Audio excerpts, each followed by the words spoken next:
You know, for those that are just listening and not watching the video, it's hard to describe. It's crazy. These missiles are colliding in air. Some of them are making their way through. I got to tell you right now, this is apocalyptic for the Democratic Party. Harris and Biden are the current administration, and the Middle East is falling into abject chaos. Ukraine invading Russia. This is the closest we've been to World War III probably ever. I mean, maybe you can say Cuban Missile Crisis or something like this, but now we get the threat of China and Taiwan. And of all nights for this to be going down, you got the dock workers that announced their strike today, and they're going to be debating J.D. Vance and Tim Walz later on.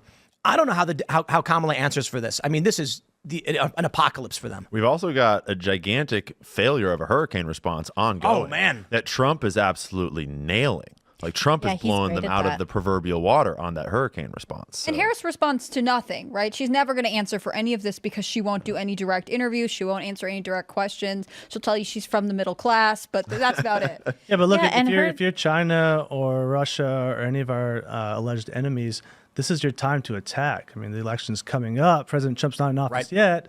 Why not attack now? This is your chance. And to go after Trump, too. It was shocking to see Kamala Harris yesterday. She was sitting in a briefing room. Was it yesterday or was it today? She was sitting in I think it was yesterday. She was sitting in a briefing room talking about the hurricane and stuff. And she just looked so confused and lost. And when reporters tried to ask questions, they just pushed the reporters out of the room. They wouldn't let them get in there and say anything. And she just looked so confused. And it was a little bit terrifying to think that that's who could be heading the country. If Tim Walz pulls out a good answer pertaining to this crisis, at this debate, I will be surprised. If he pulls out a good answer pertaining to just about anything, I would be surprised. I wouldn't underestimate him. You know, that was a mistake that was made in the last debate. Kamala got under Trump's skin. Yep, 100%. And she still lost. I'm sorry. Look, I know people are going to be like, how could you say that? Everyone agrees Kamala won. No, she never articulated a position. So the voters were like, we get it. Trump's a hothead. But what are you going to do for us? And then Trump didn't articulate a position either. But he's still a billionaire businessman that people think is going to be better for the economy.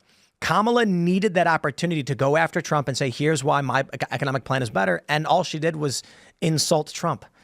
Well, liberals heard it as confirmation bias. Like, I live around a lot of liberals, and they all were like, oh, my God, she annihilated him. Sure. They're like, yeah, okay.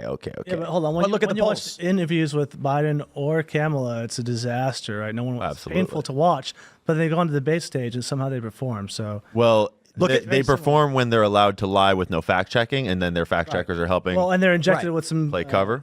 But listen, I understand that liberals are going to say, of course, Kamala won, right? Because they always will. But when you look at the poll of moderates and independents, even CNN, they did a flash poll and found that there was a massive shift, double-digit shift towards Trump in terms of the economy and immigration.